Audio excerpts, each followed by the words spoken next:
O usamos la fuerza de la razón, o usamos la razón de la fuerza. Hay un libro escrito por un expresidente argentino que en sus días en que había caído en desgracia se asiló en España. Juan Domingo Perón escribió un libro titulado La fuerza es la razón de las bestias. Y lo interesante, él había sido un presidente dictatorial, pero cuando otros usaron la fuerza, entonces escribió un libro, La fuerza es la razón de las bestias. En otras palabras, cuando lo usaba él estaba bien, pero que la usen los otros no. No pretendo ser dogmático, porque las cosas más sagradas exigen serenidad, y como Dios hizo al ser humano racional, ente moralmente libre, con libre albedrío, pretendo daros toda la información que necesitéis para que, además de razonarla, investiguéis para constatar, que exijáis toda la información del mundo y que tengáis el tiempo que necesitéis para no sentiros avasallados en vuestras conclusiones, a fin de que podáis aceptar eso que es la verdad. ¿Quedó claro? Sí, escucho. En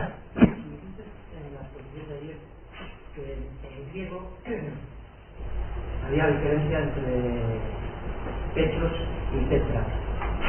El Evangelio sí fue escrito en griego, pero Jesucristo no habló griego, que yo sepa, nunca. Él habló arameo. No podría decir que Jesucristo nunca habló en griego, por dos razones, quizás hasta tres. El hecho de que Jesús, nuestro Señor, vivió en un mundo en el cual en ese momento se hablaba el hebreo, se hablaba el arameo, se hablaba el latín y se hablaba también el griego. Me hace pensar en la posibilidad de que Jesús hablase, además del arameo, otros idiomas. Si sus discípulos, que eran pescadores, como Pedro y Juan, rústicos y sin un nivel que ahora llamaríamos universitario, pudieron escribir el Evangelio, el Apocalipsis y las epístolas, 3 de Juan y 2 de Pedro, en griego, ¿por qué el maestro no pudo haber dominado también el griego? Y vosotros aquí para esto tenéis una situación privilegiada para entenderlo. La gran mayoría de vosotros habla euskera, algunos desde la infancia, y hay algunos de vosotros que hablan mejor el euskera que el español. Pero me entendéis perfectamente en español y me habláis en español y sois capaces de escribir en un perfecto español también. ¿Por qué? Porque vivís en un lugar donde el idioma primitivo es el euskera, pero donde el idioma oficial es el español. He aprendido que si uno quiere ser honesto intelectualmente, no debe usar el argumento del silencio cuando es el único argumento, y menos para ser definitivo. No hay ninguna parte de la Biblia que diga Jesús no hablaba griego. Entonces, el hecho de que no diga sí que lo hablaba, sería, y usar ese argumento del silencio no sería intelectualmente equilibrado o maduro el criterio. Máxime cuando puedo mostrarte que en el Evangelio dice que en la semana de la Pasión, cuando Jesús iba hacia ya su última fase en el ministerio de la tierra, llega Felipe y le dice: Señor, aquí hay unos griegos que vinieron y dijeron que quieren hablarte. Y Jesús dijo: yo para esto he venido, para dar mi vida. Si la simiente no cae en tierra y no fructifica, y yo vine para esto. En otras palabras, si me distraigo con los griegos ahora que tengo que ir a Jerusalén para terminar mi ministerio, no voy a cumplir la misión que me trajo. Eso demuestra que Felipe hablaba el griego y era un discípulo de Jesús. probablemente Jesús también lo hablase. En última instancia, no estoy normalmente tú me haces preguntas y las haces buenas preguntas. Yo estoy pintando el telón de fondo para ahora colocar en primer plano la respuesta. En último caso, no tenemos ninguna copia del Evangelio según San Mateo en arameo. Y te voy a dar algo que te fortalecería. Entendemos que el Evangelio de San Mateo fue escrito para los judíos. Entonces la hipótesis de que hubiera sido escrito en arameo existiría. La hipótesis. Pero no lo podemos demostrar. Porque cuidado que la versión de los 70 es la traducción de todo el Antiguo Testamento en el siglo III, el 200 y tanto antes de Cristo, al griego, porque la comunidad judía de la zona de Alejandría no entendía el hebreo.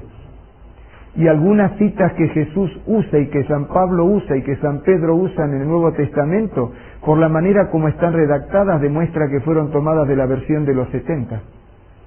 Lo que demostraría que los discípulos e incluso Jesús tenían acceso a la versión griega de los 70 del Antiguo Testamento. En otras palabras, las evidencias demuestran que manejaban el griego. Pero, en el peor de los casos, desde mi punto de vista, y el mejor desde el punto de vista tuyo, el hecho de que no tenemos una copia del Evangelio de San Mateo en arameo, pero lo que sí tenemos es en griego, nos obliga a aferrarnos a esa copia griega. No tenemos derecho de imaginar cómo pudo haber estado escrito en la copia que nadie leyó. Tenemos que ser honestos en admitir que lo que tenemos es del griego, y el hecho de que allí, con 3-4 palabras de distancia, de diferencia, coloque 2 vocablos que no son sinónimos, está diciéndonos a las claras que cuando se lo escribió se quería distinguir entre 2 ideas. Cuando se habló de las llaves, que lo voy a explicar hoy, se le dijo a Pedro: a ti daré las llaves. Si la iglesia hubiera sido edificada sobre Pedro, Jesús le hubiera dicho: y sobre ti edificaré la iglesia. Pero de las llaves le dice a ti, en cambio de la piedra de base de la iglesia, le dice: tú eres cascote, y no era el nombre de Pedro.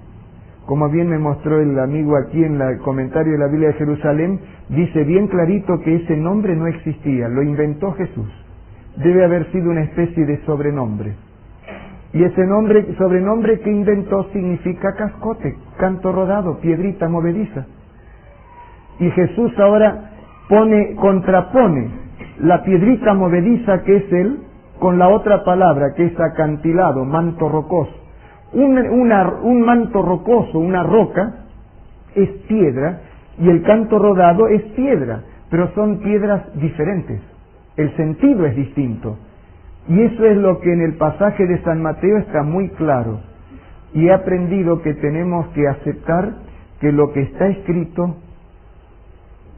a menos que cometamos fraude, seguirá escrito como está. Y tenemos que aceptar que dice lo que está escrito. Toda la gimnasia mental e intelectual para sacarle el cuerpo a la verdad que dice ese versículo, todo lo que explica es que hay una resistencia emocional a aceptar la verdad que está escrita. La cosa es tan simple, cuando lo dice, lo dice. Es lo mismo que con el tema del Santo Sábado. Y no os ofendáis, pero se edifica todo el derecho a hacer todos los cambios que se han hecho y los que se harán en el futuro en base a un versículo que no dice lo que dicen que dice. Es el único y no dice lo que dicen que dice. Y hay centenares de versículos en la Biblia que dice que el sábado es día de reposo y que dice que hasta en la eternidad se lo seguirá guardando, o sea, no se lo ha cambiado, y a pesar de todo eso no se le da ninguna importancia y hasta se atribuyen el derecho de cambiarlo. Decidme si no es contrasentido con mayúsculas y subrayado. Eso demuestra la determinación a seguir el camino que decidimos, no me importa si es correcto o si no es correcto. Nosotros decidimos ir para allá y Dios dice para aquí, pero nosotros vamos para allá.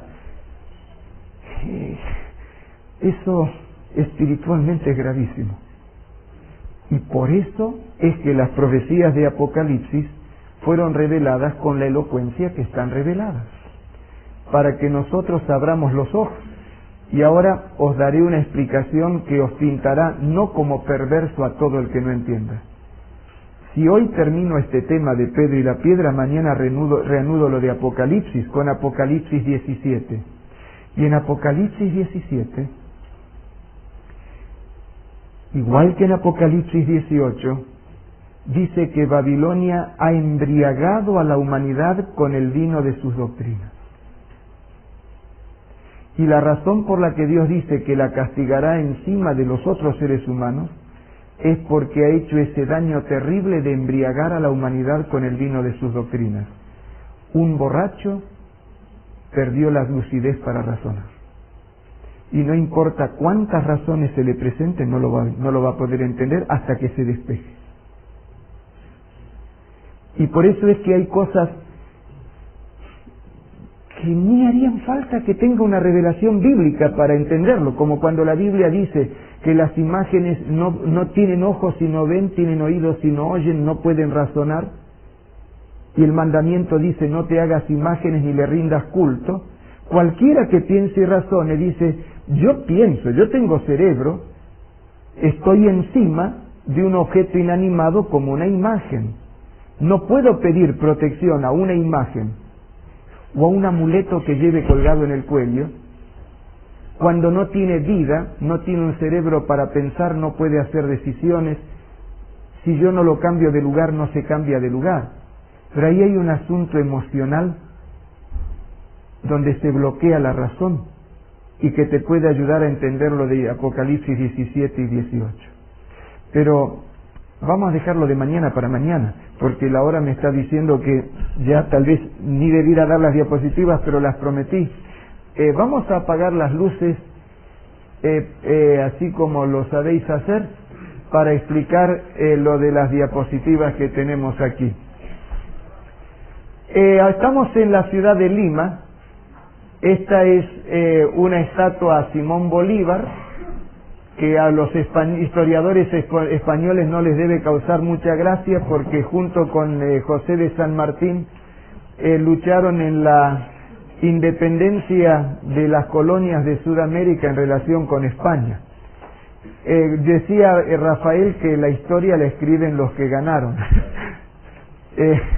Cuando Juan Lozano fue allá a Sudamérica, lo llevaron por todos los lugares históricos que pudieron, y al final dio una conferencia que yo escuché y dice, me tienen acomplejado, porque por donde nos lleváis me mostráis los hombres que nos dieron por la cabeza.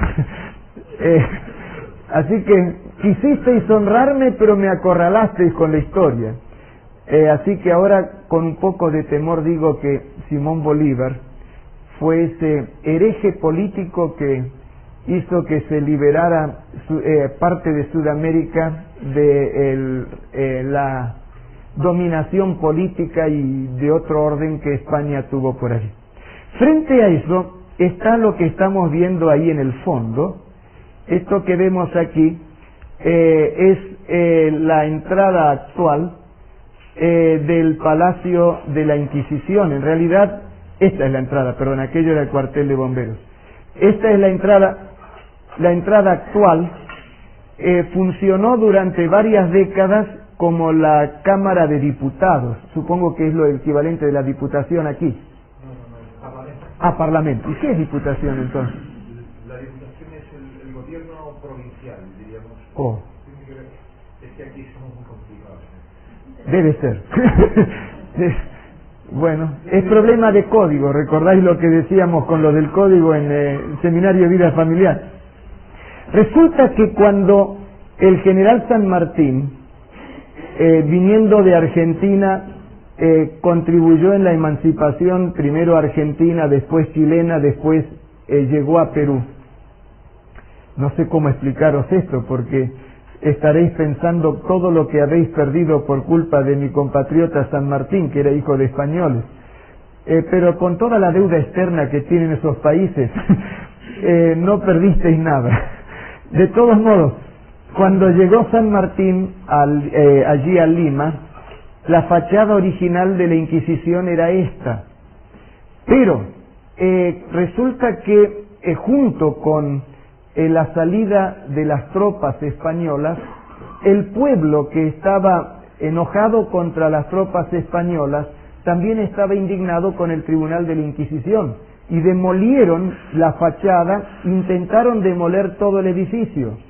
Cuando visité el tribunal me permitieron sacar diapositivas y demás por mi acento, no, aquí dicen deje, mi deje, acento también, porque entré y yo iba con mi cámara fotográfica y una credencial de prensa. Yo dirijo la revista El Ministerio Adventista, que es una revista para pastores, y entonces es lógico, me corresponde esa credencial, así que iba con mi credencial para que si me querían impedir mostrarla. Pero me llaman en la puerta y dice: perdón señor, ¿qué piensa hacer usted con esa cámara fotográfica? Pienso sacar diapositivas. Y cuando me escuchó la forma de hablar, dice: ¿de dónde es usted? Soy argentino. Espera un momentito. Vino una profesora de historia de los que dirigen el museo y dice: en homenaje a que San Martín, por eso dije que me iba a costar explicaros todo esto, a que San Martín nos dio la independencia y no quiso llevar nada del Perú, os concederemos el derecho de sacar diapositivas y haré de guía para ti. De manera que ella me buscó de una parte de las dependencias, la fotografía de la fachada, y me explicó cosas muy interesantes de allí de la Inquisición. Y entonces ella dijo que cuando estaban destruyendo el edificio, San Martín apareció en persona y dijo que no lo hicieran, y por eso no terminaron de destruirlo, pero luego construyeron la fachada actual. De todos modos,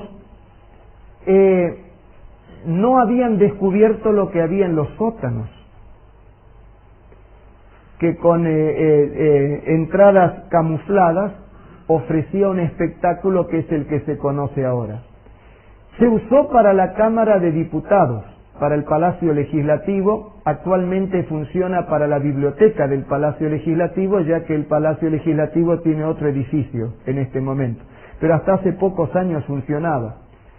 Hace pocos años arqueólogos quisieron hacer, ya que hay muchas cosas arqueológicas interesantes en Lima, una exploración excavando a ver qué había debajo. Y al excavar debajo se encontraron con los archivos de la Inquisición, porque los jesuitas y los dominicos tuvieron que huir rápidamente porque tenían el amparo de las tropas españolas. La Inquisición salió junto con las tropas. Ahí abajo estaban los archivos, instrumentos de tortura y varias cosas más. Allí menciona que el Museo de la Inquisición funcionó de 1569 hasta 1820. Hay cosas llamativas, algunos dibujos hechos por los reos de Inquisición mientras estaban esperando allí. Y que están ahora con cubiertas para que nadie los siga deteriorando con el tiempo. Una cosa muy bonita es el cielo raso, son más de 30.000 trocitos de cedro. Sí, fue ejecutado por un artista español y un artista indígena. El español le enseñó el arte al indígena y ambos hicieron el paciente trabajo de esa verdadera obra de arte de 30.000 pequeñas piecitas o trocitos de cedro, con lo que se realizó ese magnífico cielo raso. Debajo de ese techo, sin embargo, estaba la sala de sesiones, con el mobiliario que tenía en aquella época. A la derecha de lo que estamos viendo, una puerta con un orificio a través del cual el acusador observaba a quién se estaba juzgando y emitía sus acusaciones sin que el acusado supiese quién lo estaba acusando. Era un sistema sui generis de juicio. Y luego, Aparecen algunos, esta está al revés, las letras de aquel lado lo demuestran, pero para interpretarlo da lo mismo. El San Benito, que era con el propósito de abochornarlos. Algunos que tenían, según el tribunal, faltas leves durante un mes o dos, según lo que se los condenaba, debían ir por la calle vestidos así, etcétera, como un elemento de bochorno, que incluso abochornaba a la familia. Pero eso era por cosas que se consideraran más leves. Profesor Belvedere, Sí. usted dice aquí en España que le han colgado el San Benito. Ah, se sigue usando todavía el término. Este cepo que estamos viendo allí era para poner la cabeza en el medio y las manos en el costado. Cuando estuve la primera vez, el maniquí estaba puesto en su lugar. Evidentemente estarían haciendo alguna reparación, no sé, porque esta diapositiva tuve que en el siguiente viaje sacarla porque la primera me había salido mal. El cuadro que está al lado, un poco deteriorado, pinta para interpretar cómo se lo usaba este elemento.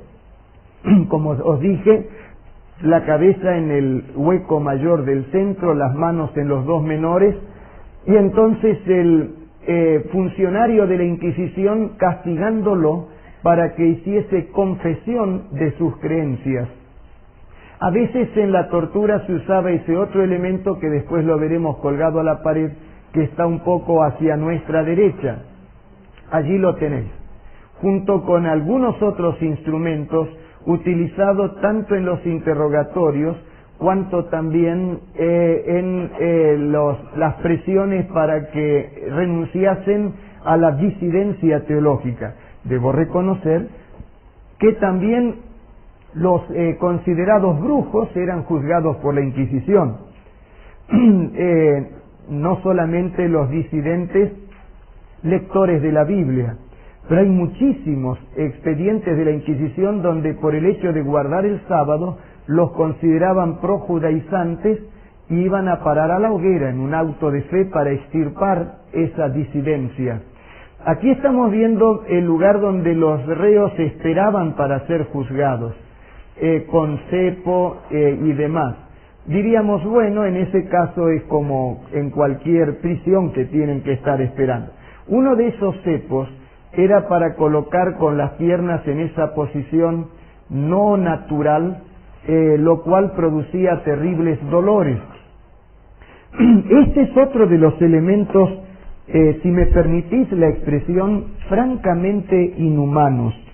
Voy a buscar el puntero si es que lo traje. Notad, además de amarrados los pies, porque además de los instrumentos en las actas se explicaba cómo se usaban también. Al decir, se lo condenó a tal o se usó tal método, etcétera. Tiene un torno de cada lado para ajustar la cuerda en las manos y el torno de atrás para ajustar la cuerda en el pescuezo.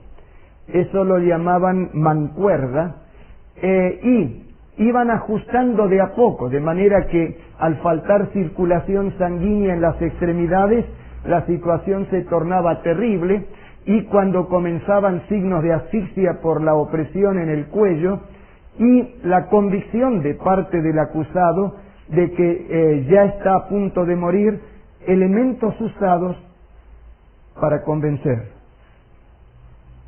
y para hacer confesar. Admito que la Comisión de Derecho Internacional de Derechos Humanos no existía en aquel tiempo, pero la necesidad de tratar humanamente cuando se es religioso, sí. En el nombre de aquel que dijo, en esto conoceréis que sois mis discípulos, si tuvieseis amor los unos por los otros, se usaban estos elementos. Y cuando pensamos que Jesús, frente al joven rico, ese que preguntó qué hacer para tener la vida eterna, pero que no quiso seguir el consejo, Jesús no lo presionó, le dijo lo que tenía que hacer, él decidió irse y dejó que se vaya. Pensad el trato que le dio a Judas, que estaba equivocado en su conducta, pero que Jesús lo trató con amor igual. Y entonces entendemos que esta no es la conducta que refleja a los seguidores del Nazareno. Este es otro de los elementos utilizados. No sé si tal vez Rafael me quieres pasar porque es muy corto el cable y yo quiero explicar algunas cosas desde ahí mismo. Aquí tenemos este sistema para estaquear, pero verticalmente, en una posición que además del problema que ocasiona de irrigación por tener demasiado tiempo las extremidades superiores hacia arriba, los torniquetes aplicados complicaban más el problema de ausencia de irrigación y la posición se hacía terriblemente dolorosa, capaz de producir problemas de falta de aire. Habéis leído sin duda que los que representaron la pasión en los últimos días de la Semana de la Pasión, uno que representaba uno de los ladrones tuvieron que bajarlo desmayado y estaba con los brazos horizontales. Esto os ayuda a entender que es peor. Y estaqueado como lo encontramos. Este era otro elemento todavía más inhumano. El acusado amarrado a esta mesa, el cuello sujeto también para que no pudiera moverse, y mientras se lo sometía a los interrogatorios, se lo obligaba a tragar agua, y como lógico que no iban a seguir haciéndolo, por la fuerza iban colocándole incluso una tela, un trozo de tela, y cerrándole la boca como cuando la mamá quiere hacerle tomar un remedio al nene que no tiene ganas. El momento en que la sensación de asfixia obliga a abrir la boca para respirar, darle más agua, se registraron casos de hasta 5 litros de agua prácticamente. Es hacerlo morir ahogado, reventar al individuo. Otra más. Ese es el mismo caso que el anterior. Ahora vamos a ver esto otro. Están fuera de orden esta diapositiva. Esta era para mostrar el detalle, pero comencemos con el detalle. A un extremo de la mesa, la rueda con el torno que accionaba simultáneamente 4 cuerdas que pasan por los orificios de la mesa, 2 que tensaban los brazos y 2 que tensaban los pies. Aquí lo vemos más completo. Detrás de la cabeza del reo, el inquisidor. Y en ese otro lugar, cumpliendo las directivas del inquisidor, aumentando la tensión de las 4 cuerdas, un descuartizamiento prácticamente. Y en algunos casos la tensión llevaba hasta descuartizar. Todo para disuadir, para que confiesen. En muchos casos, si no confesaban, morían en las torturas.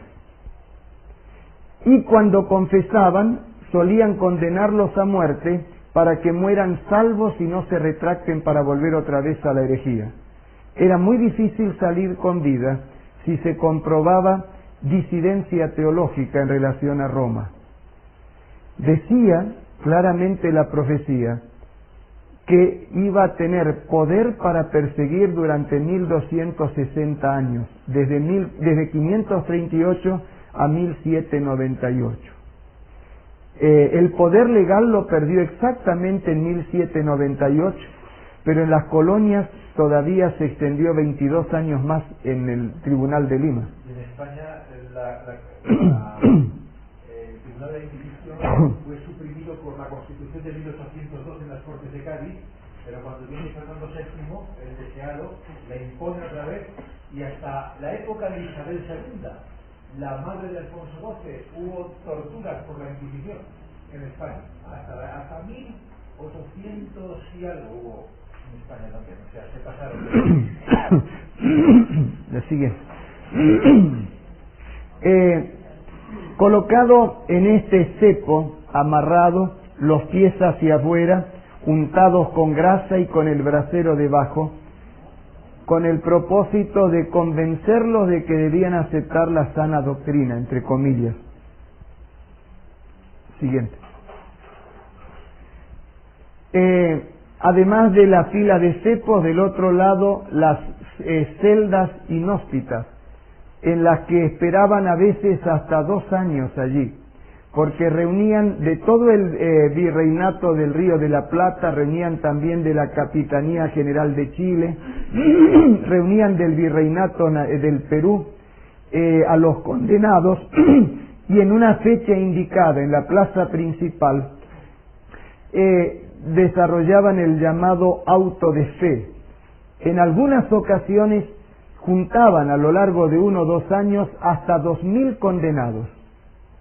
Algunos morían en la espera, y entonces el cajón con el cadáver de Helios era llevado igual y condenado al fuego, quemado al fuego hasta después de muerto, con el propósito de que sirviese de escarmiento. Al contemplar, son maniquíes, pero que muestran lo que ocurrió allí. Al contemplar esas situaciones, uno dice, Dios fue justo cuando trató de amparar en el desierto, en el anonimato, al remanente fiel. Porque mientras el dragón le dio su sede, su trono y su autoridad, e hizo guerra a los santos y los venció por ese tiempo, o sea, iba mandándolos a la muerte, Dios decidió mantener ese resto como una semilla valiosa, semillas como de oro, escondidos en el anonimato, con el propósito de que dieran el fruto del resurgimiento del remanente fiel después de terminado el periodo de persecución. Avancemos más.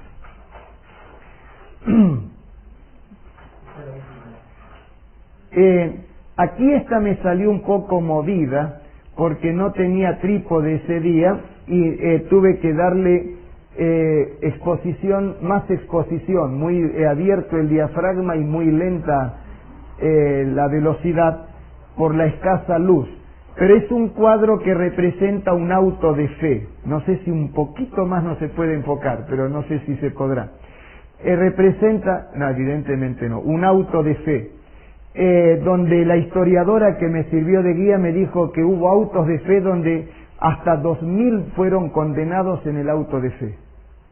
De manera que se hacía interminable la ejecución. Y allí venían, y en el dibujante, interpretando lo que aparece en los registros, colocó por alguna parte de aquí un cajón, porque se registran casos de, como os dije, los muertos quemados en ausencia, cuando estaban muertos ya, sus restos, su cadáver, ellos llevados allí, proclamada su ejecución y muertos en la hoguera. Cuando Dios predice algo es porque va a suceder. El cumplimiento del período de persecución, que se hizo más agudo en los últimos 400 de esos 1260 años, a través de la sistematización de los tribunales de la Inquisición, se expresa claramente con la parte más angustiosa de la persecución, que es la que indica el quinto sello, previo a las señales del fin. En otras palabras, el poder existió durante los 1260 años, se lo ejerció durante todo ese tiempo, pero en forma mucho más acentuada y terrible en la última fase a través de la Inquisición. Jesús ya había dicho, si estos días no fuesen acortados, ninguna carne sería salva. Eso explica la intensidad terrible e inhumana que tuvo esa realidad histórica, pero que ya estaba anunciada proféticamente. Hay quienes obran con madurez y aceptan la realidad.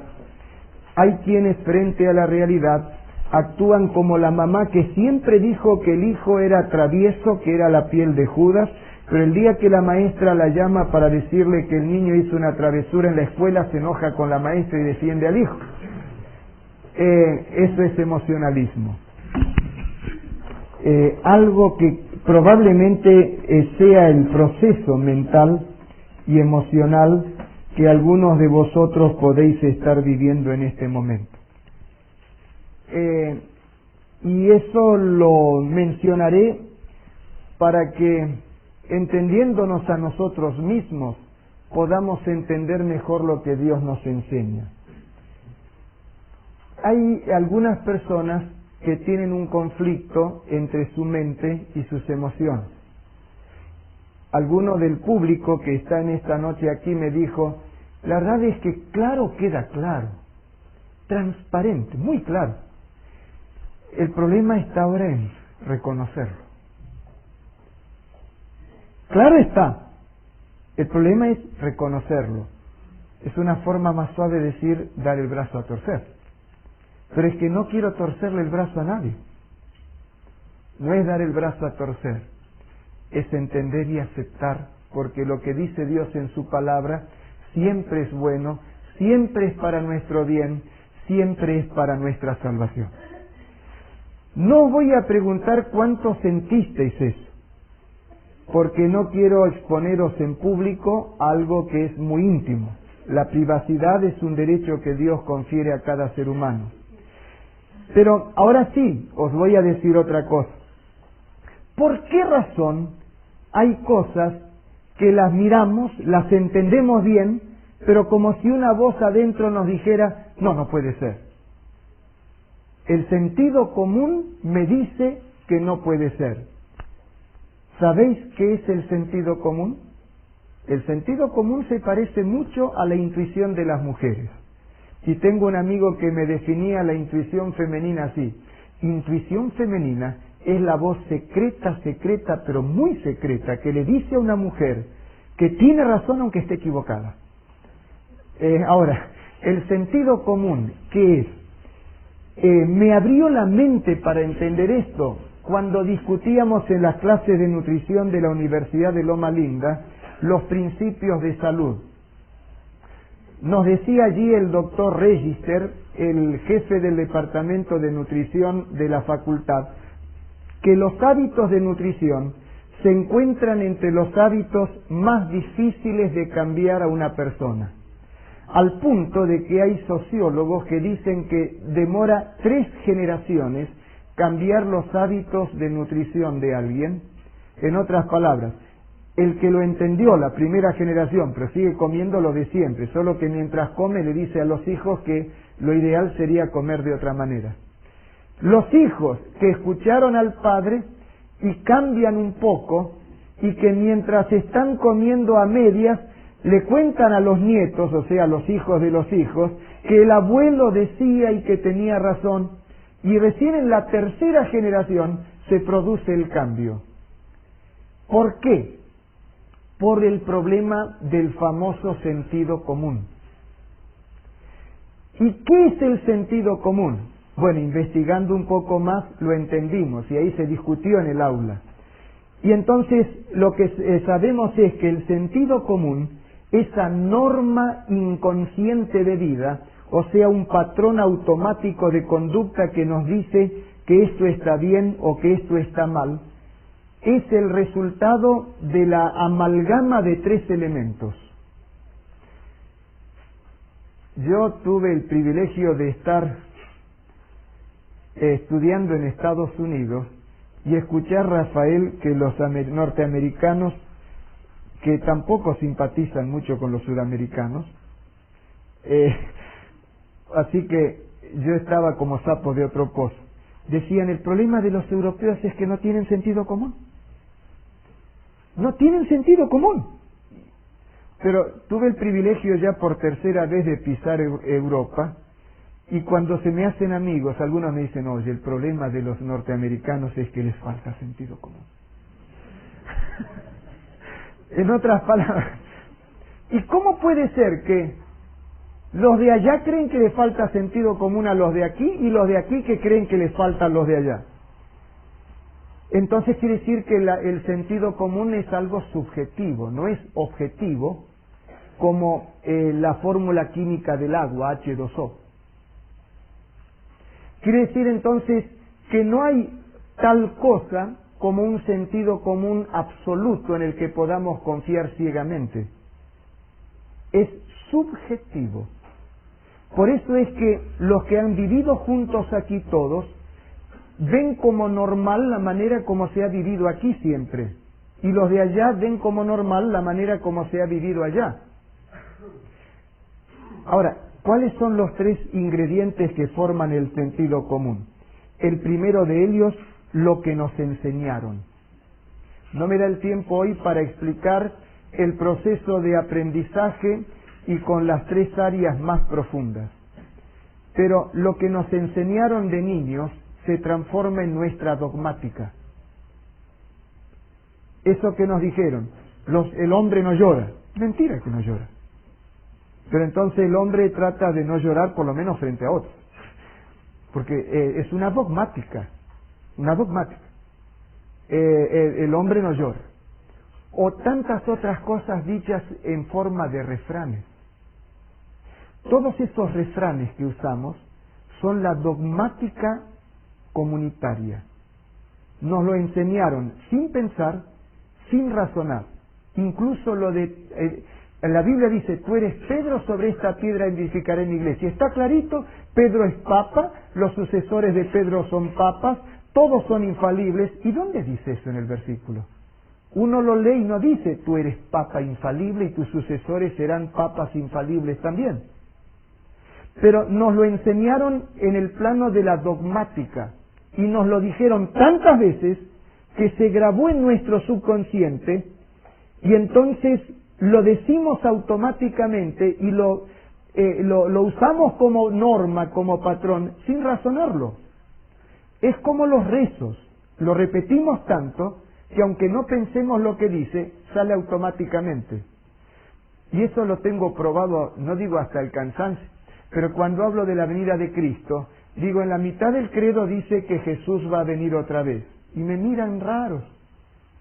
Y entonces les digo que me repitan del credo de la mitad en adelante. Nadie es capaz de repetirlo de la mitad adelante. Tienen que empezar a repetirlo del principio. Y cuando llegan a la mitad, donde dice, está sentado a la diestra de Dios Padre Todopoderoso y desde allí ha de venir a juzgar a los vivos y a los muertos, digo, ¿no ve que dice que va a venir Jesús? ¿Dónde dice? Desde allí ha de venir a juzgar a los vivos y a los... El automatismo que se forma, algo grabado a fuego. Segunda cosa que constituye el sentido común, lo que practica nuestra comunidad. Y el tercer elemento, lo que experimentamos. El producto que aparece con esa amalgama de tres elementos es el sentido común. Esa voz interior que nos dice automáticamente eso está bien o eso está mal, sin razonarlo, aunque no necesariamente se ajuste a la realidad. Os doy un ejemplo. Cuando estaba estudiando con beca de estudios en Estados Unidos, un matrimonio que había estado como misioneros en Sudamérica simpatizó con nosotros y nos invitaron el sábado después del culto a almorzar. Ellos también habían sido misioneros en el extranjero, ahora encuentran a un pastor con su familia extranjeros, nos invitaron a comer. Nos sentamos a la mesa, la costumbre yanqui es que cada uno se sirve como quiere. Ponen todo ahí, cada uno se sirve. Para ellos es normal. La costumbre italiana, por lo menos, aplicada en mi casa, es que la ama de casa, la madre de la familia, ella sirve. Aquí también. Ahora, nos sentamos y nosotros estábamos mirando. Y la señora interpretó, como había estado por Sudamérica, comenzó a servir. Y tenía en el centro una fuente de arroz con leche. ¿Vosotros coméis arroz con leche también? Arroz con leche, no sé cómo lo coméis vosotros, pero mi madre de familia italiana siempre lo hizo dulce, con canela arriba. Y qué cosa hermosa, ¿no es cierto? Y si os lo dieron desde pequeños, eso es un manjar, porque lo que mamá os daba y mientras os lo daba comunicaba cariño, se convierte en superalimento. ¿Por qué? Porque además de la parte nutritiva van las emociones. Van las emociones. Superalimento en dietética llamábamos eso que cuando no lo comimos, aunque reviente el estómago de lleno, nos parece que no hemos comido todavía. En otras palabras, falta ese alimento que junto con los nutrientes trae emoción. Mi madre acostumbraba, cuando yo era chico, a hacer el viernes arroz con leche y después del culto de recepción del sábado, después de haber cantado algunos himnos, haber leído la Biblia y haber orado para dar gracias a Dios que se acaba una semana y empieza el sábado santo de Dios, íbamos a la mesa a comer y ahí teníamos como comida típica del viernes arroz con leche con canela. Más de uno. Y ahí estaba, en día sábado, sobre la mesa, en una tierra que hablan ese idioma que es wan, wan, wan, que ahora lo hablo, pero en ese tiempo estaba luchando más que ahora, y que estaba todo el día ahí en las aulas, atento con todas las antenas levantadas para tratar de interpretar, porque había que rendir exámenes.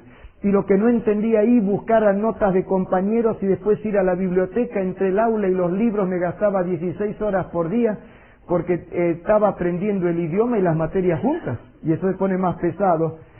Llegué a esa casa que también hablaban inglés en sábado, y ese arroz con leche me fue un oasis emocional. Me revivió todo, ¿no es cierto? El hogar de la infancia, la madre, el arroz con leche. Así que le dije que me sirviera suficiente, bastante. Y más todavía. Fue una especie de refugio emocional, sí.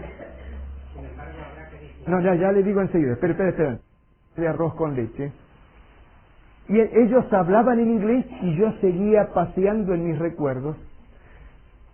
Llené bien la cuchara, me llené la boca de arroz con leche, salado. No sé si eso ibas a decir. Entonces espera.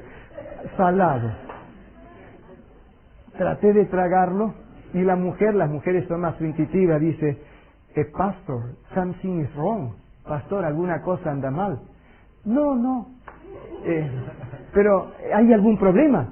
No se preocupe. Pero, ¿qué pasa? Y al último me animé y le digo, no, parece que está salado. Y me dice, lógico, le digo yo, lógico.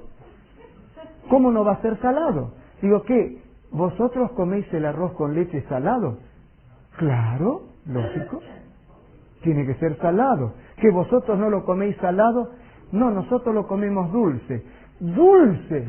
Y yo le digo, lógico. Pero ¿cómo lógico? ¿Cómo lo van a comer con azúcar? Lógico, con azúcar. ¿Y vosotros salado? Lógico. Era lógica contra lógica. En otras palabras, un choque de sentido común. ¿Por qué? Porque lo que a mí me enseñaron es que el arroz con leche tiene que ser dulce. Lo que practica mi comunidad, arroz con leche dulce. Lo que yo mismo experimenté o practiqué, arroz con leche dulce. Entonces, se habla de arroz con leche y mi sentido común me dice, lógico, tiene que ser dulce. Lo que practica la comunidad norteamericana o les enseñaron el arroz con leche tiene que ser salado. Lo que ellos experimentaron, lo que practican como comunidad, arroz con leche salado. Lo que ellos experimentaron, arroz con leche salado. El sentido común de ellos, cuando se habla de arroz con leche, automáticamente dice salado. ¿Salado? Lógico, ¿cómo no va a ser salado? Ese es sentido común, una norma inconsciente de conducta, patrón automático de conducta. Ahora, ¿queréis que os diga una verdad?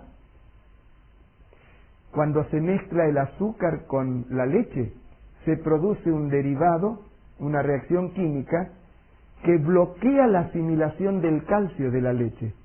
Por lo tanto, casi nada del calcio que tiene la leche se asimila cuando se le pone azúcar. Cuanto más azúcar, peor. Entonces, ¿quién tenía razón? Ellos. Aunque mi sentido común me dice dulce, sé que mi sentido común está mal preparado para ese tema. ¿Por qué?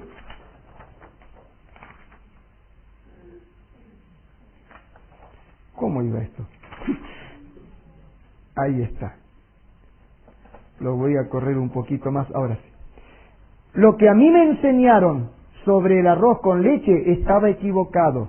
Desde el punto de vista de la nutrición, no conviene que sea dulce, tendría que ser salado.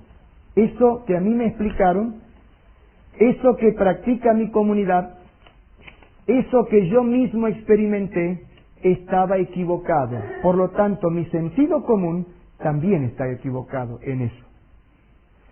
Una persona madura, aunque su sentido común le diga algo, analiza para ver si lo que nos enseñaron está bien.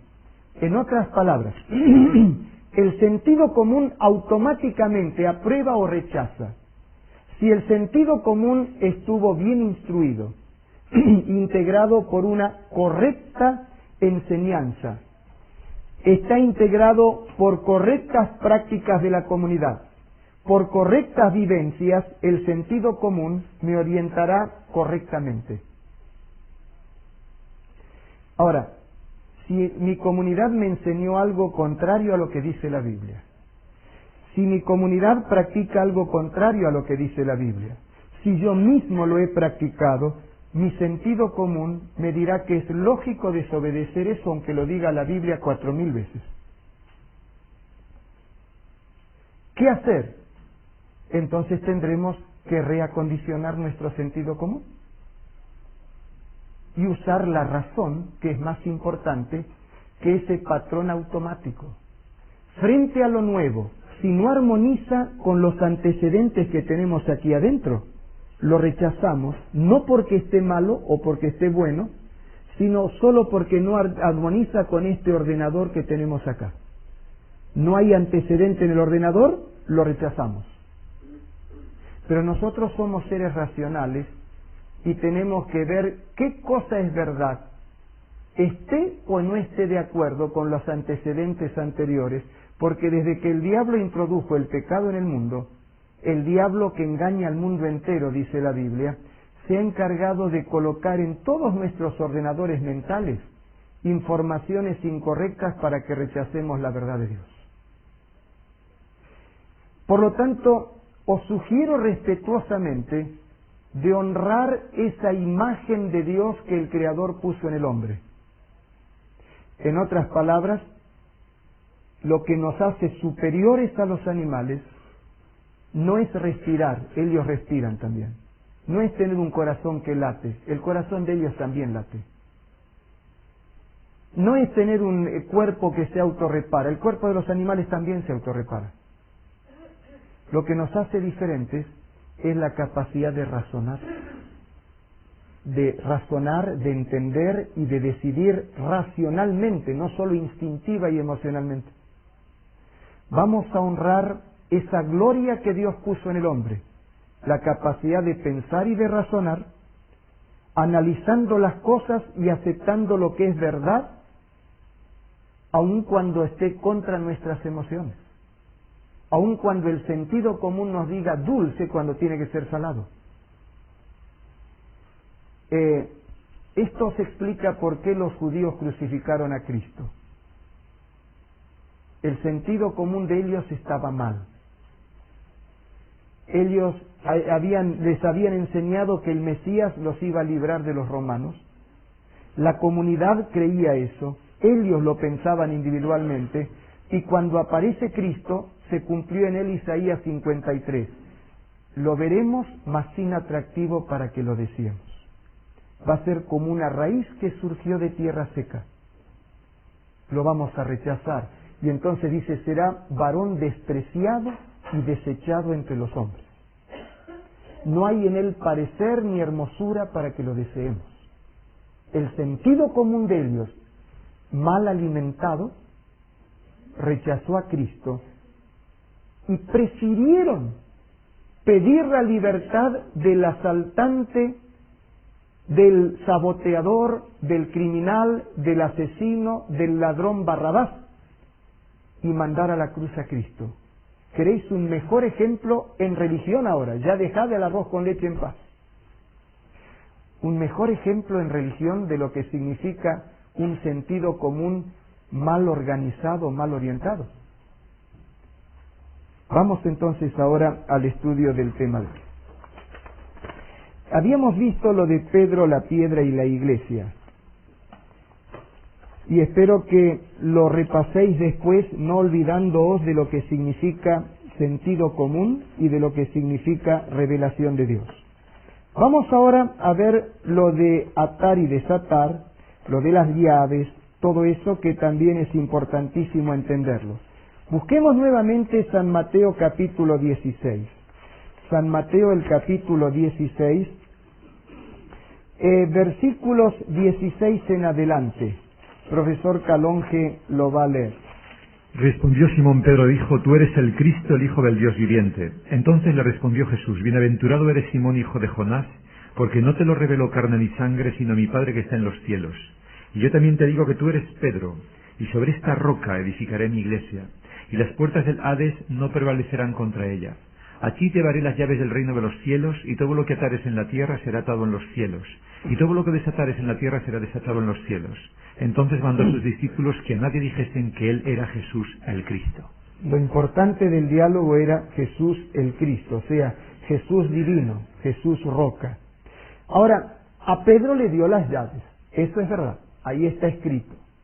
Y yo tengo que aceptar que si dijo que se las dio, se las dio. Ahora quiero ver qué es lo que quiere decir tener las llaves, pero quiero verlo bíblicamente.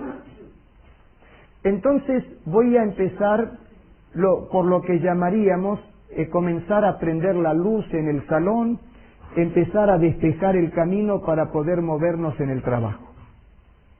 La luz y el despeje sería tratar de resolver bíblicamente quién es la cabeza de la iglesia, ya que algunos han querido explicarme que tener las llaves del reino de los cielos es ser cabeza de la iglesia. Si eso es verdad, la Biblia tiene que aclararlo. Y hay varias cosas importantes. ¿En qué capítulo está lo que leímos recién? 16. Mirad lo que dice en el capítulo 20, página 898. En otras palabras, es posterior al diálogo que acabamos de leer en Cesarea de Filipos. San Mateo capítulo 20, versículo 18 al 28. Comencemos, Rafael. Y aquí subimos a Jerusalén, y el Hijo del Hombre será entregado a los principales sacerdotes y a los escribas, y le condenarán a muerte. Y le entregarán a los gentiles para que le escarnezcan, le azoten y le crucifiquen, mas al tercer día resucitará.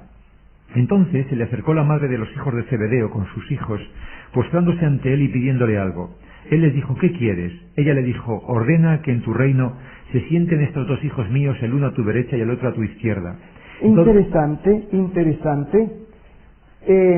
Si uno se va a sentar a la derecha en el reino, va a ser el primer ministro. El otro a la izquierda tendría que ser el segundo hombre del reino.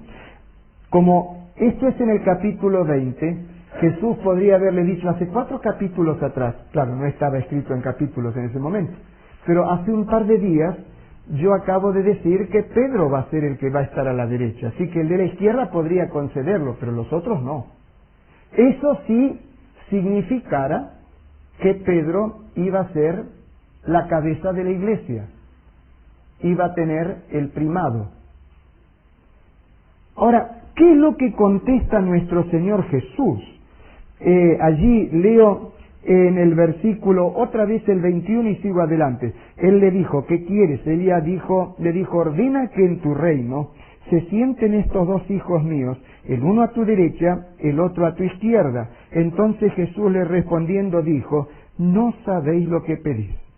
¿Podéis beber del vaso que yo he de beber y ser bautizados con el bautismo con que yo soy bautizado? Ellos le dijeron: podemos. Primero le mandaron a la madre que hable, ¿no? Todavía estaban apoyándose en que tal vez a una mujer le va a dar tocar el punto flaco. Pero cuando Jesús pregunta, ahora ellos sí, tenían tantas ganas que sí, Señor, sí podemos, claro. Preparados para ser primer ministro. El hecho de que ellos lo piden y ellos estuvieron en el grupo demuestra que para los apóstoles quedó claro que todavía no había sido dado el primado a nadie, porque si no, no lo hubieran pedido. Pero ellos lo piden. La conversación de la piedra está en el capítulo 16, ahora estamos analizando 4 capítulos más tarde, en el 20. Ellos lo piden porque evidentemente ninguno de ellos que estuvieron ahí presentes, no importa en el idioma que hubieran hablado, ninguno de ellos entendió que le estaba diciendo a Pedro que iba a ser la cabeza. Admito que ellos podían haberse equivocado, pero que se equivocó Jesús no. ¿Y qué dice Jesús? Sigo leyendo, versículo 23. A la verdad, Él les dijo, a la verdad de mi vaso beberéis, y con el bautismo con que yo soy bautizado, seréis bautizados. Pero el sentaros a mi derecha y a mi izquierda, no es mío darlo, sino aquellos para quien está preparado por mi Padre. Jesús dijo, no es mío darlo. Si Jesús no tenía la atribución para dar eso, ese privilegio, seguro que 4 capítulos más atrás tampoco se lo dio a Pedro.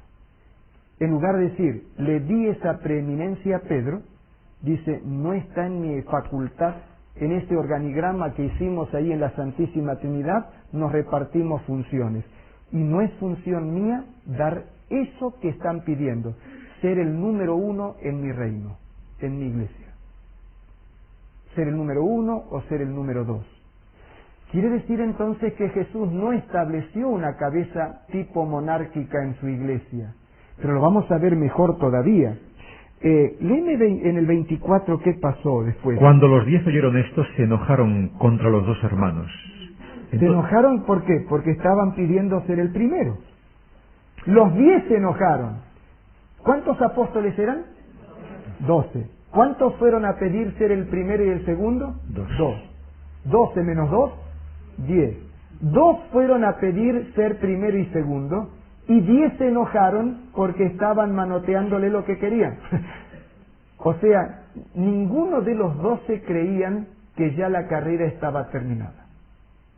Todos tenían sus aspiraciones. Y si recordáis mejor, cuando iban camino al aposento alto, el jueves de la Semana de la Pasión, a espaldas de Cristo discutían quién de ellos iba a ser el mayor. Lo que demuestra que en el diálogo de Mateo 16, Jesús no le había dado a nadie el ser mayor.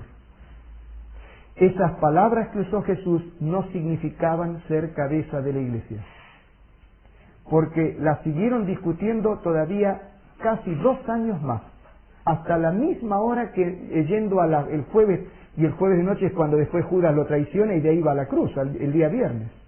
O sea, prácticamente hasta la muerte de Cristo, todo el mundo sabía que Jesús no había puesto a nadie como primero en el reino. Sigamos leyendo, Rafael, un poco más, el 25 en adelante. Entonces Jesús, llamándolos, dijo, ¿sabéis Jesús que era un gran maestro y ahora decidió rematar audiovisualmente la realidad.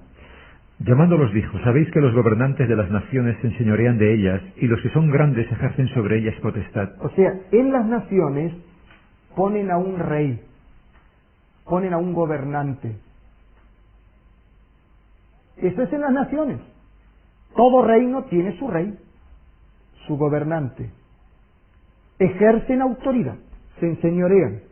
Léeme otra vez el 25 y sigue. Entonces Jesús llamándoles dijo, ¿sabéis que los gobernantes de las naciones se enseñorean de ellas y los que son grandes ejercen sobre ella potestad? Mas entre vosotros no será así. Mas entre vosotros, ¿qué leíste, Rafael? No será así. Oye, ¿leíste bien? Sí. Mas entre vosotros no será así, pone, aquí lo leo bien. Sino que... Ese no será así, ¿a qué se refiere? A ver, léeme el 25 otra vez. Entonces Jesús llamándolos dijo, ¿sabéis que los gobernantes de las naciones se enseñorean de ellas? Y O sea, las naciones tienen un rey. Sí. Sigue leyendo. Y los que son grandes ejercen sobre ella potestad. O sea, tiene un rey que manda y los demás obedecen. Tipo monárquico. Sí. Mas entre vosotros no será así. Quiere decir Jesús que Jesús está diciendo que en la iglesia no iba a haber ninguno de ellos, ni sucesores tampoco, que actuasen como rey. No habría una cabeza tipo monárquica. En ese caso Jesús está diciendo que en su iglesia no habría papa. Porque el papa, invocando ser sucesor de Pedro, invoca su autoridad como cabeza de la iglesia tipo monárquica. Él es el que gobierna como los reyes de la tierra al Estado del Vaticano, pero también ha llamado a la iglesia que la iglesia es el reino de Cristo, y él como cabeza de ese reino actúa como los gobernantes de la tierra. Y eso es lo que dijo Jesús que no iba a haber en la iglesia. Sigue leyéndome ahí desde el 26. Mas entre vosotros no será así, sino que el que quiera hacerse grande entre vosotros será vuestro servidor, y el que quiera ser el primero entre vosotros será vuestro siervo. Como el Hijo del Hombre no vino para ser servido, sino para servir, y para dar su vida en rescate por muchos. Así que, una cosa ya sé, la Biblia tiene que interpretarse a sí misma. Atar y desatar, tener las llaves del reino, no significa ser la cabeza de la iglesia, no significa ser papa, no significa tener autoridad tipo monárquica sobre la iglesia, porque Jesús dijo que no iba a ser así en la iglesia, que no habría ese tipo de autoridad en la iglesia. Perdonadme la franqueza, pero si rechazáis esa palabra de Cristo no tenéis derecho a esgrimir la otra palabra. Porque si rechazáis esta palabra de Cristo, estáis rechazando la autoridad de Cristo y no tenéis derecho a invocar la otra palabra para edificar contra lo que Cristo dijo. Si aceptáis que cuando Cristo habla, dice la verdad, y yo lo acepto, como Cristo es Dios, Él no se contradice, tenemos que entender que ahí está diciendo Cristo que no iba a haber una cabeza tipo monárquica en la iglesia, que no iba a haber papa en la iglesia. Por lo tanto, lo que le dijo a Pedro no tiene nada que ver con lo que dicen que dijo. Lo que le dijo a Pedro tiene que ver con lo que Jesús dice que dijo. Y Jesús dice que no iba a haber cabeza tipo monárquica en la iglesia. ¿Va quedando claro hasta acá? Puedo ver las manos de los que les va quedando claro. Avancemos un poco más. Y entonces, ¿cómo puede ser que la iglesia, que es el cuerpo de Cristo, no tenga una cabeza? Un cuerpo sin cabeza es un monstruo, pero un cuerpo con dos cabezas también es un monstruo. El cuerpo, para ser normal, tiene que tener una cabeza sola. ¿Y queréis que os muestre en la Biblia quién es la cabeza? Por las dudas que no querráis, no pido que levantéis la mano, porque yo quiero mostrároslo, porque está en la Biblia. Página 1084. Página 1084, Efesios capítulo 4, el versículo 15. Página 1084, Efesios capítulo 4, el versículo 15. Léemelo, Rafael. Sino que siguiendo la verdad en amor, crezcamos en todo en aquel que es la cabeza, esto es, Cristo. ¿Quién es la cabeza? Cristo. Sigue leyendo. De quien todo el cuerpo, bien concertado y unido por sí por todas las coyunturas que se ayudan mutuamente según la actividad propia de cada miembro, recibe su crecimiento para ir edificándose en amor. Cristo es la cabeza de la iglesia y es quien mantiene en armonía la iglesia y vela por su crecimiento y demás. ¿Qué dice en el capítulo 5:23? Con que lo digo una vez me alcanza, pero ya que lo dice ahí en el 5:23, léemelo también. Porque el marido es cabeza de la mujer, eso me suena bien. Así como Cristo es cabeza de la iglesia, la cual es su cuerpo y Él es su Salvador. Sí, porque dice que el marido es cabeza de la mujer, siento que debo ocupar mi lugar en el hogar. Es bueno que Cristo, que es cabeza de la iglesia, ocupe su lugar y que yo no se lo niegue. Pero Cristo se fue al cielo y nosotros quedamos aquí en la tierra. Necesitamos una cabeza, solo que un cuerpo con dos cabezas sería un monstruo. Es verdad que la bestia de Apocalipsis tiene 7 cabezas, pero es el anticristo.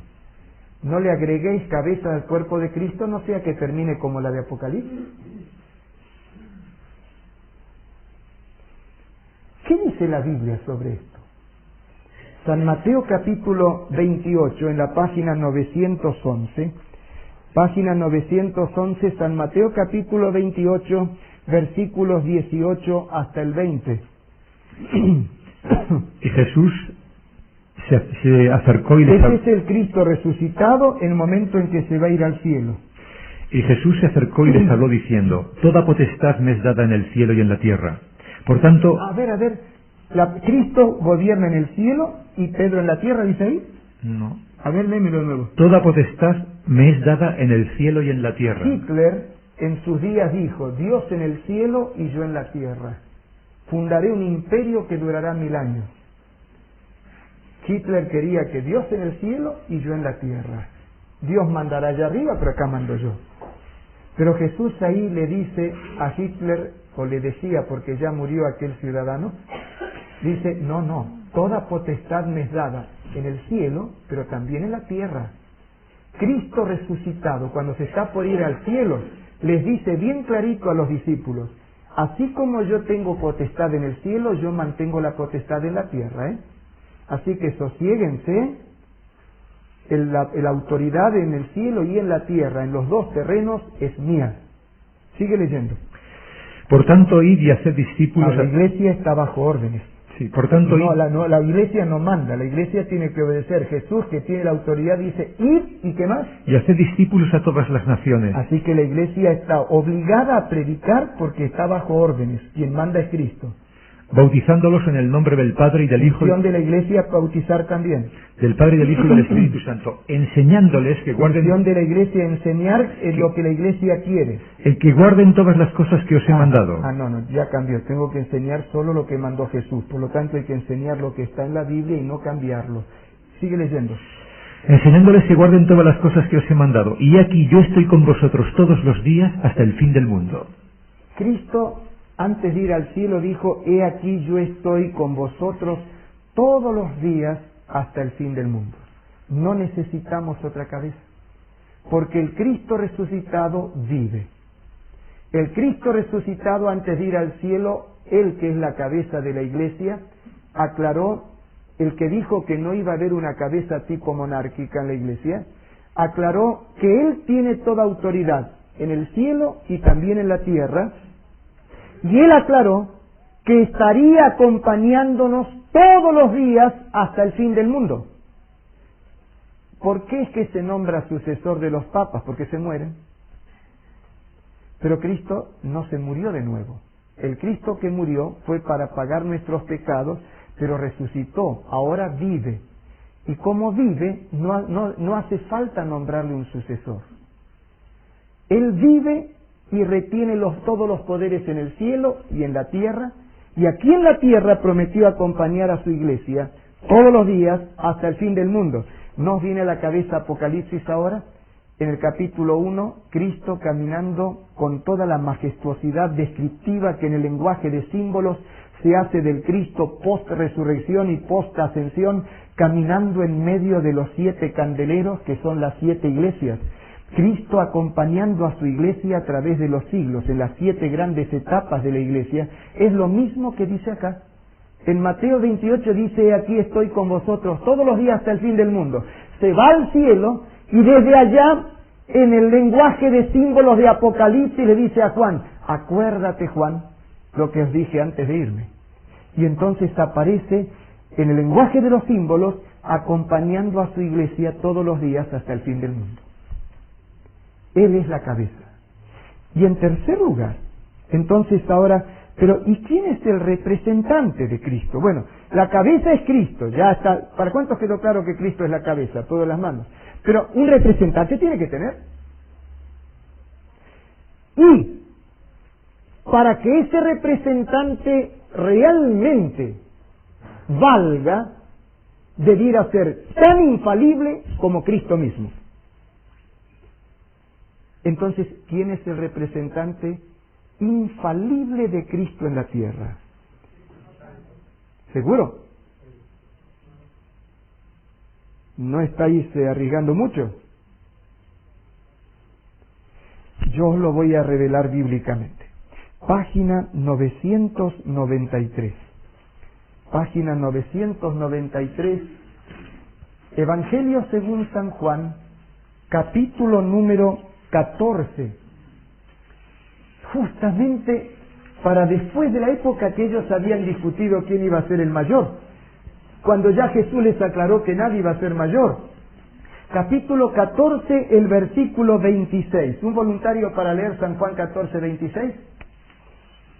Hermana. Mas el Consolador, el Espíritu Santo. Aquí está hablando del Espíritu Santo. ¿Qué va a hacer? A quien el Padre enviará en mi nombre, Él os enseñará todas las cosas. ¿Quién iba a ejercer el magisterio infalible? O sea, iba a enseñar todas las cosas. El Consolador, el Espíritu Santo, a quien el Padre enviará, léame de nuevo. A quien el Padre enviará en mi nombre. A quien el Padre enviará en mi nombre.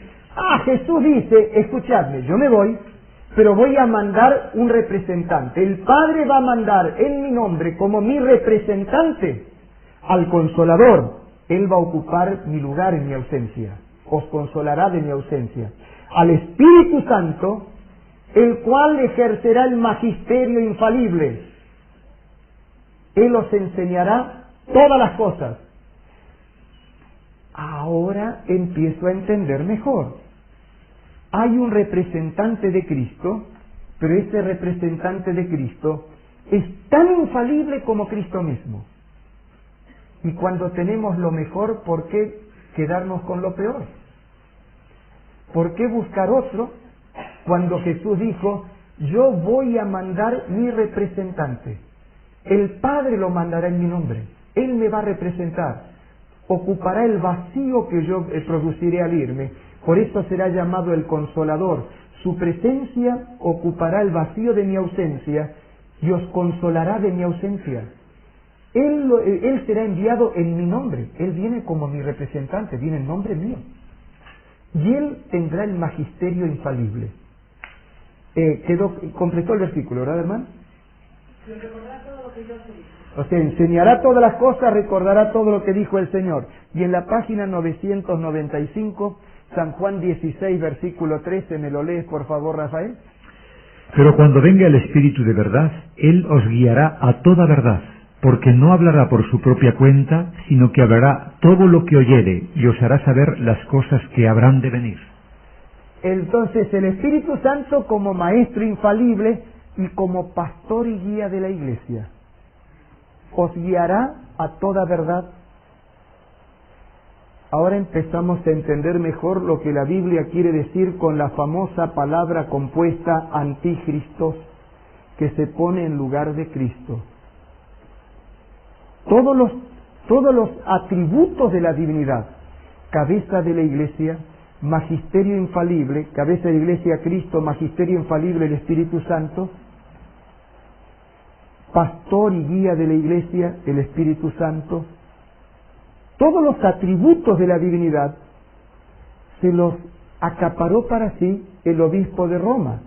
Ahora entendéis por qué tardó tanto en algunas cosas. Algunas le dieron más trabajo. Recién en 1870 proclamaron el dogma de la infalibilidad.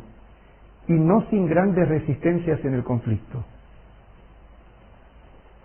Porque realmente era atribuirse cosas que son de Dios. Ahora entendéis mejor cuando dice Apocalipsis que hablaría grandes cosas, pero que son blasfemias contra Dios. El Espíritu Santo habla a la conciencia, pero como Dios sabe que a veces nuestra conciencia, influenciada por el sentido común, puede torcer alguna cosa, habla más claramente a través de la Santa Biblia. Lo dice San Pedro en 2 de Pedro 1, 19 al 21, podéis anotarlo porque el tiempo no va a dar. Lo dice San Pedro en 1 de Pedro 1, 23 al 25 también. Por lo tanto, ahora la Biblia que tiene que explicar, a la Biblia me ayudó a entender que lo de atar y desatar, que el tener las llaves no significa ser cabeza de la iglesia, porque Jesús es la cabeza de la iglesia. No habría un tipo monárquico de cabeza en la iglesia. Jesús es la cabeza y como resucitó y vive retiene todos los poderes. No sería representante de Cristo en la tierra porque lo es el Espíritu Santo que habla a la conciencia y habla claramente a través de la Santa Biblia. Entonces, ¿qué quiere decir lo de atar y desatar? ¿Qué quiere decir tener las llaves? Las llaves sirven para abrir y cerrar. Tener las llaves del reino de los cielos significa la posesión de algo que cuando se lo usa bien, permite abrir el reino de los cielos para los seres humanos. Ahora, veo que tendré que pasar para el sábado el tema que iba a dar mañana, porque lamentablemente yo me extendí en los prolegómenos y lo más importante para vosotros son 9:30, ya no debo seguir, más que la noche se está tornando inhóspita afuera. Aquí está lindo, pero afuera ese ruidito dice que llueve. Entonces tendré que seguir este tema mañana. Lo dicho, hasta aquí os quedó claro. Poned las manos de los que les quedó claro. Nos detenemos aquí y seguimos mañana con este tema. Vamos a ponernos de pie para tener una oración. Padre nuestro que estás en los cielos, te agradecemos porque tú cumples lo que dice tu palabra. Allí dice en el libro de los Salmos: lámpara es a mis pies tu palabra y lumbrera a mi camino. En otras palabras, la Santa Biblia cumple la finalidad de darnos luz para ver las cosas, para mostrarnos el camino. Y hoy hemos cogido de tu lámpara luz para entender cuál es el camino. Pero todavía nos falta recorrer más del camino. Por eso rogamos que esa lámpara no se apague en nuestro corazón y que nos des el gozo y la alegría de ir de descubrimiento en descubrimiento de tus cosas santas, para entenderlas, para disfrutarlas y también para respetarlas. Acompáñanos en paz a nuestros hogares y si así lo quieres, tráenos mañana de nuevo, pues te lo pedimos en el nombre santo de Jesús. Amén.